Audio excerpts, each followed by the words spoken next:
உங்கள் குழந்தைங்களும் லஞ்ச் பாக்ஸை ஃபுல்லாக சாப்பிட்டுட்டு காலி பண்ணி எடுத்துகிட்டு வரணுமா? அப்போ நம்ம சேனலில் தொடர்ந்து வர லஞ்ச் பாக்ஸ் ரெசிபி எல்லாம் தொடர்ந்து பாருங்கள். நிறைய பேர் பார்த்துட்ருக்கீங்க. உங்களுக்கு எல்லாருக்குமே ரொம்ப யூஸ்ஃபுல்லாக இருக்கும்னு நினைக்கிறேன். இந்த ரைஸ் ரெசிபிஸ் எல்லாமே சைடிஷ் எதுவுமே தேவைப்படாது. அப்படியே நம்ம கொடுத்து விட்டுடலாம். ரொம்ப ரொம்ப அட்டகாசமான டேஸ்ட்டில் இருக்கும். ரெஸ்டாரண்ட் ஸ்டைல் ரெசிபி தான் இன்றைக்கி நீங்கள் பார்க்க போகிறீங்க. வாங்க அந்த ரைஸ் ரெசிபி எப்படி செய்யணுங்கிறத பார்க்கலாம். ஒரு குட்டி மிக்ஸி ஜார் நான் எடுத்திருக்கேன். இதில் 4 பச்சை மிளகா, ஒரு பாதி வெங்காயத்தை கட் பண்ணி அதில் சேர்த்துக்கிட்டேன். அடுத்தது சோம்பு ஒரு 1/4 ஸ்பூன் அளவுக்கு சேர்த்துக்கலாம். ரொம்ப நிறைய சேர்க்கக்கூடாது. ரொம்ப அதோட ஸ்மெல்லு அதிகமாக வந்துடும். அதனால் கொஞ்சமாக சேர்த்து கொர கொரன்னு அரைச்சி எடுத்துக்கணும்.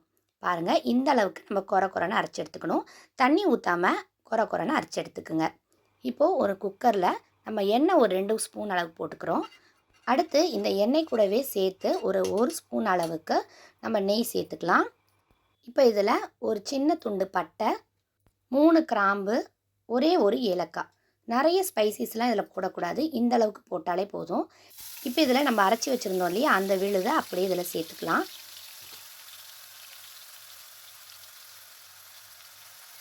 தண்ணி ஊற்றாமல் நீங்கள் கை வச்சே முடிஞ்ச அளவுக்கு எல்லாத்தையுமே நீங்கள் வலிச்சு போட்டுருங்க.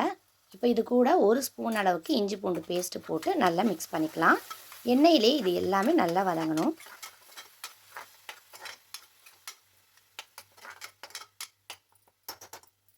இப்போ இது கூட கொத்தமல்லியோ புதினாவோ எது இருந்தாலுமே கொஞ்சம் அளவுக்கு இதில் சேர்த்துக்குங்க. இப்போ அதையும் நல்லா மிக்ஸ் பண்ணி விட்டுடலாம். நம்ம அரைச்ச அந்த வெங்காய விழுதை போட்டதுக்கப்புறமா லோ ஃப்ளேம்லேயே வச்சு வதக்கிக்கணும். இல்லாட்டா அடி பிடிச்சிரும். அதனால் லோ ஃப்ளேமில் வச்சு வதக்கிக்கோங்க. இப்போ இதுக்கு தேவையான அளவு கல்லுப்பு நான் சேர்த்துக்கிறேன். இப்போ இது எல்லாத்தையும் நல்லா மிக்ஸ் பண்ணிக்கலாம். இப்போ இது கூட நைட்டே ஊற வச்ச பட்டாணி இருக்குது. அதை தான் நான் இதில் சேர்க்க போகிறேன். சில குழந்தைங்களுக்கு பட்டாணி பிடிக்காதுன்னு சொல்லுவாங்க. அந்த மாதிரி குழந்தைங்களுக்கு இந்த மாதிரி செஞ்சு கொடுங்க. ரொம்பவே விரும்பி சாப்பிடுவாங்க. இப்போ இதை நல்லா மிக்ஸ் பண்ணிக்கலாம்.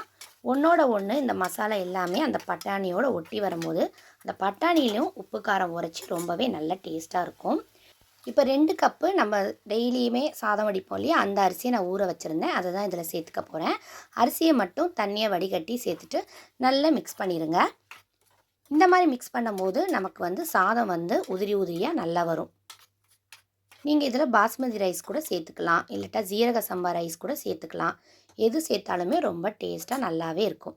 இப்போ இதை நல்லா கொதிக்கட்டும். இதை பாருங்கள், நல்லா ஒரு கொதி வந்ததுக்கப்புறமா ஒரு முறை நல்லா கலந்து விட்டுட்டு இதுக்கு தேவையான அளவு தண்ணி நம்ம ஊற்றிக்கலாம். அதுக்கு முன்னாடி மிக்ஸி ஜாரில் நான் கொஞ்சம் தண்ணி ஊற்றி கழுவி வச்சுருக்கேன். அதையும் நான் இதில் ஊற்றிக்க போகிறேன். அதுக்கப்புறமா நம்ம இதுக்கு தேவையான அளவு ஊற்றிக்கலாம். இப்போ 1 கப்பு அரிசி எடுத்திங்கன்னா 1.5 கப்பு தண்ணி அளவுக்கு நீங்கள் ஊற்றிக்கலாம். அதுவே கரெக்டாக இருக்கும். உப்பு இந்த ஸ்டேஜில் நீங்கள் பார்த்துக்குங்க. கரெக்டாக இருந்துச்சுன்னா அப்படியே விட்டுடலாம். எனக்கு கரெக்டாக இருக்குது, அதனால் நான் உப்பு சேர்த்துக்கல. இப்போ இதை ஒரு 3 விசில் வச்சு நீங்கள் எடுத்திங்கன்னா அட்டகாசமான டேஸ்ட்டில் ரெஸ்டாரண்ட் ஸ்டைலில் ஒரு சூப்பரான பட்டாணி புலாவ் ரெடி ஆகிடும். பாருங்கள் எந்த அளவுக்கு உதிரி உதிரியாக சூப்பராக வந்திருக்குன்னு. இப்போ இந்த ஸ்டேஜில் நெய் வேணுனாலும் 1 ஸ்பூன் போட்டு கலந்துக்கலாம். நல்ல மணமாக சூப்பராக இருக்கும். 2 கப்பு அரிசிக்கு 4 பச்சை மிளகா காரமே ரொம்ப கரெக்டாக இருக்குங்க. குழந்தைங்களுக்கு ரொம்ப காரம் போட்டாலும் சாப்பிட முடியாது மத்தியான வேலையில். அதனால் கரெக்டான காரத்தில் நம்ம செஞ்சு கொடுத்தோன்னா மிச்சம் வைக்காமல் சூப்பராக சாப்பிட்டு வருவாங்க.